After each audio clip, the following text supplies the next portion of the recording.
Nggih, matur suwun sampun katuraken gubuk asmara dumateng para lenggah para tamu ingkang tasih anggenipun pasugatan dipun sekitsakaken ingkang dereng nampi sabar sawetawis. Kripik gedang kripik tela titik edang watone rata sumangga ing kalodhangan mika kadang pisan sutresna panjenenganipun Bapak Tri Wahyudi Saripit Garwa badhe nderek mangayu bagya keparingipun ingkang apagugati kanthi atur wigati pasraipun putra pinanganjen kakung ing kalodhangan kepareng ganyarirani atur wigati pasrah panjenenganipun Bapak Sri Purmarwanto minangka talangi atur kadang pisan sutresna kunjuk panjenenganipun Bapak Sri Purmarwanto sasana swasana atur wigati pasrah sak cekapipun kawula dherekaken. Kunjuk kadang pisan kasuwun jumeneng saking palenggan sekalian garwa ngampingi Bapak Sri Purmarwanto. Semoga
Assalamualaikum warahmatullahi wabarakatuh.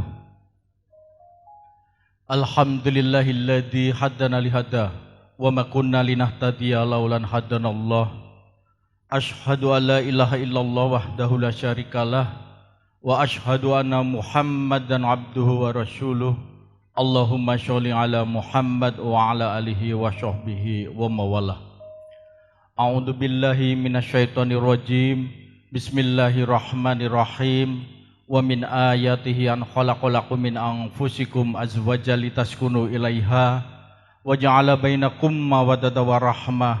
Inna fi dzalika laayatil liqaumi yatafakkarun. Kepareng matur wonten ngarsanipun para pepunden, para pindi sepuh, sesepuh, haji sepuh ingkang tuhu pantes dahat kinabekten. Malikinipun dumateng panjenenganipun Bapa Samuji sekalian garwa minangka kadang pisan sutresna ingkang tuhudat kinurmatan.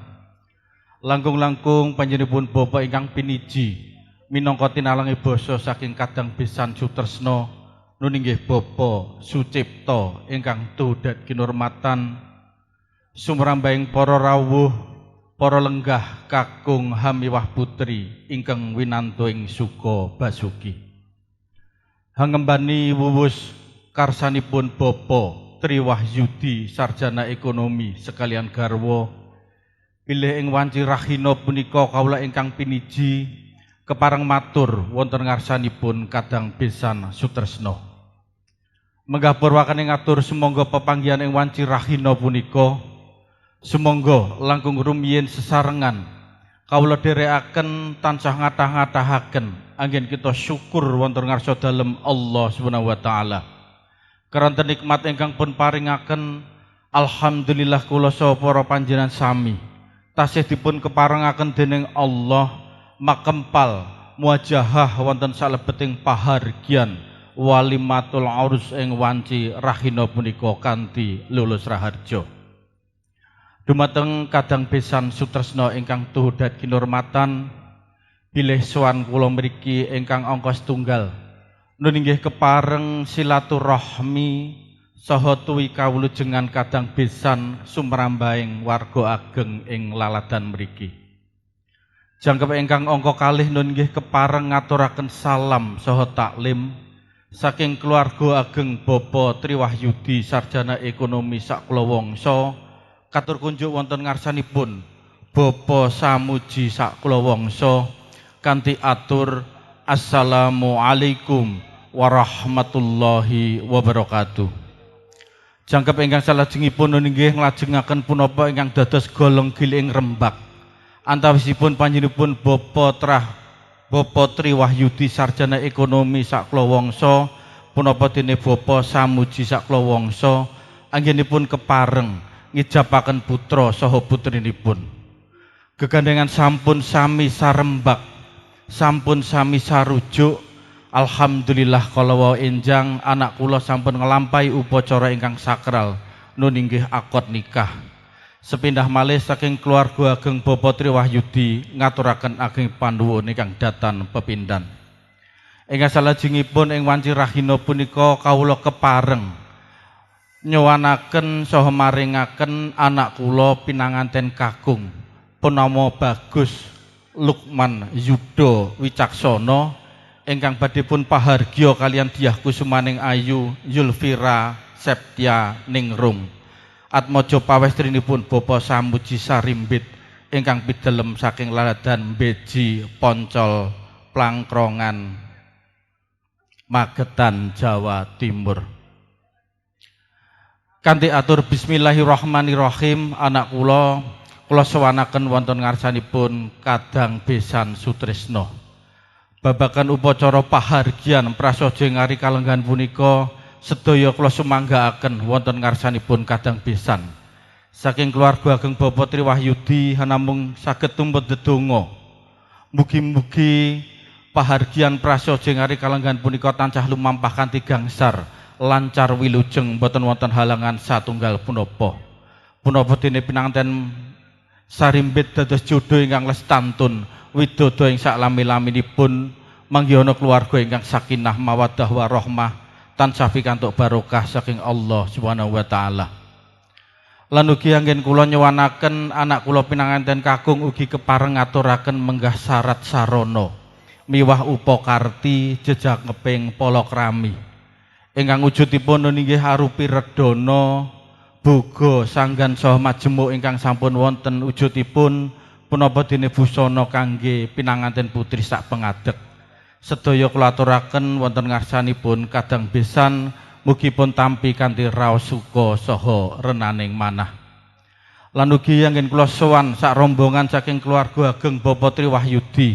Mbok anggen kula sowan wonten patrap punapa dene tingkah laku ingkang boten meranani penggalihipun Kadang Besan sumrambahing warga ageng ing laladan mriki. Kawula tansah mawantu-wantu nyuwun lumuturing sih samudra pangaksami. Lan ugi punika wonten panyuwun saking Bapak Triwahyudi sarjana ekonomi sekalian bilih anak kula ingkang sampun nglampahi upacara sakral nun nggih akad nikah lan ugi pun pahargya ing wanci rahina punika benjang dinten Minggu Wage Surya kaping 2 Juli warsa 2023 antawis wanci tabuh 9 enjang kasuwun anak kula pinanganten Sarimbit kaboyong kalarapaken wonten ing laladan Polan Harjo Klaten ingkang saperlu badhe pun tepangaken kalian sanak kadang lan ugi badhe pun pahargya wonten ing laladan Polan leresipun wonten ing gedung olahraga Desa Polan. Ingkang salajengipun ugi sakcekaping pahargyan prasaja ngari kalenggan punika nun inggih mbok bilih sampun ing samudayanipun sampun cekap sampun paripurna. Kawula sak rombongan saking keluarga ageng Bapak Triwahyudi daya-daya badhe nyuwun palilah saha nyuwun pamit nyuwun doa lan pamujinipun ing mangkih mugi wangsul kula saking laladan Magetan dumugi ing Klaten tansah pikantuk rahayu wilujeng boten wonten halangan satunggal punapa. Pepuntone ngatur kawula minangka tinalangi basa saking panjenenganipun Bapak Triwahyudi sarjana ekonomi sekalian. Mbok bilangin kula matur kathah klintak-klintu trap silaning atur basa tuwin castra kawula tansah nyadong lumuturing samudra pangaksama. Ing wasana wekdal kula wangsulaken dumateng kadang kula pengendali wara wallahul muwaffiq ila aqwamit thoriq. Assalamualaikum warahmatullahi wabarakatuh.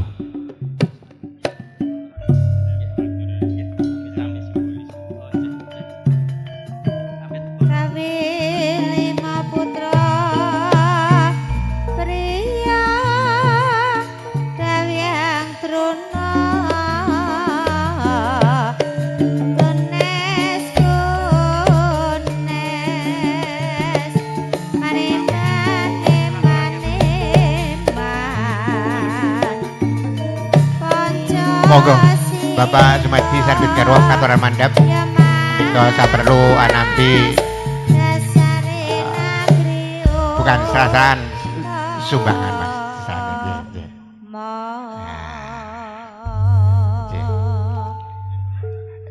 nggih. Nggih Mas iki Mas nggih. Monggo menika paring pisungsung dumateng panjenenganipun Bapak Sucipto mbok bilih wonten keparingipun jengkar saking Palenggahan saperlu nampi menika paring bisungsung saking Kadang Pisan Sutresno Bapak Sucipto sumangga.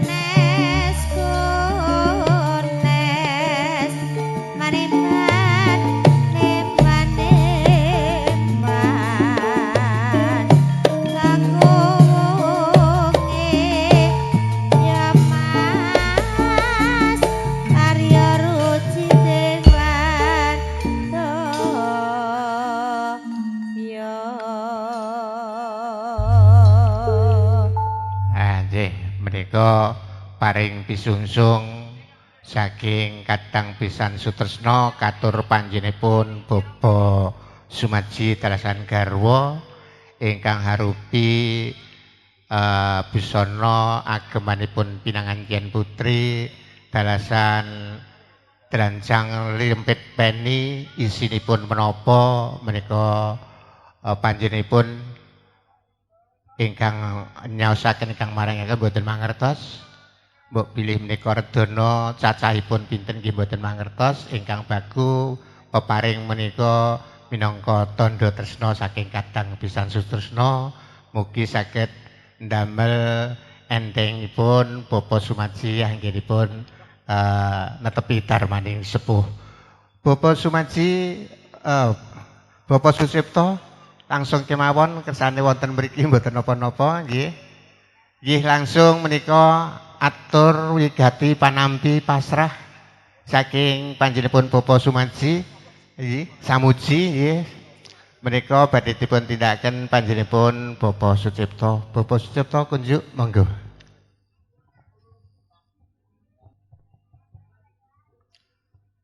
Bismillahirrahmanirrahim. Assalamualaikum warahmatullahi wabarakatuh. Alhamdulillahirabbil alamin. Asyhadu an la ilaha illallah wa asyhadu anna Muhammadan abduhu wa rasuluh.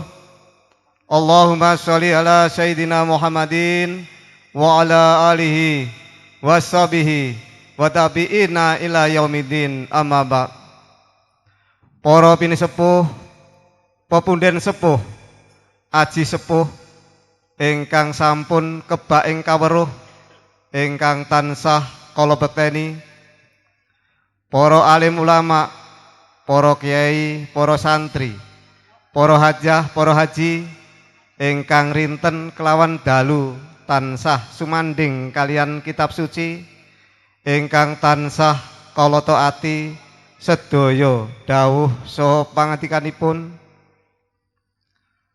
panjenenganipun Bapak Wawan Setyabudi ingkang kula hormati, wabil khusus panjenenganipun Bapak Tri Wahyudi saha Ibu Waheni Widyayanti saha sedaya panderek pangombyong temanten saking Polan, Kecamatan Polan Harjo, Klaten, Jawa Tengah, ingkang kula hormati panjenenganipun para among tamu sak kukuban ingkang kula hormati, para undangan kakung saha putri ingkang boten saged kula sebat setunggal mbaka setunggal ingkang kula hormati, boten kesupen dhateng kru Campur Sari Karisma ingkang mijil saking tlatah Dukun Jati Plangkrongan ingkang dipun pangarsani kalian panjenenganipun Bapak Jurianto ingkang kula tresnani.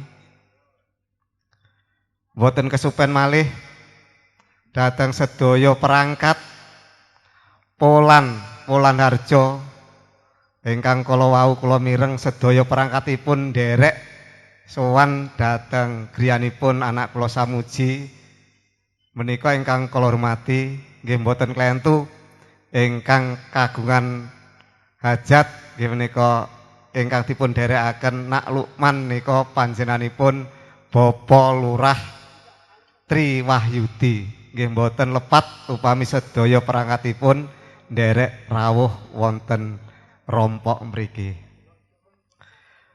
Wonten kesempatan menika langur rumiyin monggo kita tansah ngucapaken raos puji syukur alhamdulillah kunjuk dhateng ngarsanipun Gusti Allah. Awit saking barokah nikmah saha hidayahipun panjenengan saged rawuh angestoni menapa ing dados undangan dawah hajatipun anak kula Samuji saha Ibu Sunarti wonten kedalam menika keranten Kabupaten Lujeng. Kejawi menika sholawat ugi salam mugi tansah dipun paringaken dumateng junjungan kita Nabi Agung Nabi Muhammad sallallahu alaihi wasallam ingkang piyambakipun sampun kapitados nuntun dumateng sedaya umatipun kalebet kula lan panjenengan sedaya saking jaman jahiliyah tumunten dhateng jaman ingkang majeng, jaman ingkang dipun kathai kalian iman saha Islam lan ingkang kita ajeng-ajeng sahabatipun benjing wonten dinten kiamat.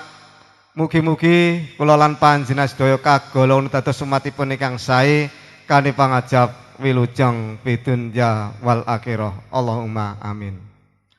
Para undangan kakung saha putri lepat nyuwun ngapunten awit panjenengan sedaya sami lenggah kula kumawantun ngadeg njejeraga wonten arsa panjenengan sedaya. Mboten ateges kawula menika ngirangi suba sita tata krami adat Jawi, hanamung minangkani panyunipun pengendali wara kinen silih sarira talang basanipun anak kula Samuji samrit ibu saperlu hanampi pasrahipun temanten kakung saking panjenenganipun kaki mewah nini pisan inggih menika panjenenganipun Bapak Tri Wahyudi ugi Ibu Waheni Widayanti ingkang mijil saking Kademahan Polan Kecamatan Polan Harjo Kabupaten Klaten Jawa Tengah. Bilih kala wau lumantar duta srayanipun nggih menika panjenenganipun Bapak Bayan Sri Purwantono hangaturaken sepindah hangaturaken salam taklimipun kunjuk dhateng anak kula Samuji sak keluarga pramila lumantar kawula tampi kanthi waosan Waalaikumsalam warahmatullahi wabarakatuh. Mugi kawilujengan saha kesarasan tansah tumanduk dhateng kita sedaya. Dene salajengipun panjenenganipun Bapak Tri Wahyudi lumantar panjenenganipun Bapak Bayan nggih menika ingkang minangka duta srayanipun hangaturaken ingkang putra nggih menika Nak Mas Bagus Lukman Yuda Wicaksana kunjuk dhateng panjenenganipun anak kula Samuji ugi Ibu Sunarti lumantar kawula tampi kadhawasan bismillahirrahmanirrahim alhamdulillahirabbil alamin sedaya pasrahipun kawula tampi kanthi lega legawanipun manah sedaya boten wonten kirangipun dawaha sami-sami. Babakan pangulawentah monggo kita glontar sareng-sareng mbok bilih temanten sekalian kraos wonten rompok mriki anak kula samuji ugi sedaya warga lingkungan beji plangkroan mriki boten tido-tido paring sesorah dateng temanten sekalian. Mugi-mugi temanten sekalian binjangipun dados keluarga ingkang sakinah mawaddah warahmah. Allahumma amin. Dene salajengipun mbok bilih hadicara pawiwahan menika panjenenganipun Bapak Triwahyudi ugi sedaya panderek pangombyong temanten saking Polan Harjo badhe nyuwun pamit. Hanamung anak kula samuji memuji mugi-mugi kundur panjenengan tansah pinaringan rahayu wilujeng wiwit saking rompok mriki ngantos dumugi dalem panjenengan sowang-sowang. Dene salajengipun bilih benjang wonten ing tanggal 2 Juli dintenipun Minggu temanten sekalian dipun suwun dipun lumarapaken dhateng dalem Polan Kecamatan Polan Harjo. Insyaallah anak kula samuji badhe nyengitikani mugi-mugi anak kula samuji saged nderekaken temanten sekalian ing benjang dinten Minggu tanggalipun 2 Juli mboten wonten alangan setunggal punapa saged lancar wiwit saking dalem mriki ngantos dumugi Polan Harjo. Para undangan kakung saputri ingkang kula hormati, boten kathah ingkang kawula aturaken.